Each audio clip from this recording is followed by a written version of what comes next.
صاحيين الصبح مرهقين من مجهود امبارح في الشغل ودوشة اليوم، ولسه برضو مكملين ومضطرين نجهز عشان ننزل نكمل الجري في الحياة، وبننزل على معدة فاضية بفنجان قهوة سادة عشان نعرف نفوق ونكمل اليوم.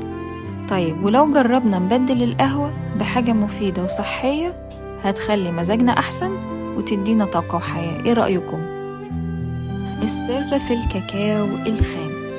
الكاكاو الخام مش مجرد بودرة غامقة وطعمه وخلاص وبنقضي بيه أي حاجة عشان بس عايزين نشرب أي حاجة وخلاص. الكاكاو الخام هو سر فعلا من أسرار الطبيعة.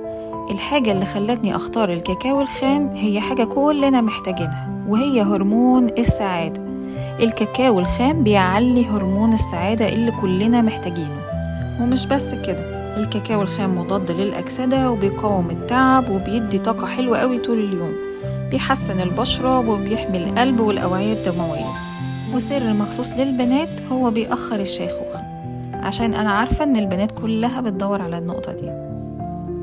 أنا عارفة إن في ناس كتير هتقولي الكاكاو الصبح مش هينفع عشان هو هينام. في الحقيقة هو الكاكاو مش منوم، الكاكاو هو مهدئ للأعصاب. ومعنى مهدئ للأعصاب يعني هيخليني مش زهقانة، مش متعصبة من أقل حاجة، وهيخليني ريلاكس وقادرة أكمل اليوم من غير أي عصبية وأي نرفزة من أقل موقف يحصل، لكن مش هينيمني.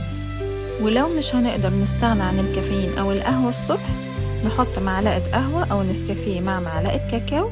جربوها وهتدعولي. الكاكاو الخام عشان نلاقي منه تأثير هناخده مرة الصبح، فنجان صغير الصبح وفنجان بالليل.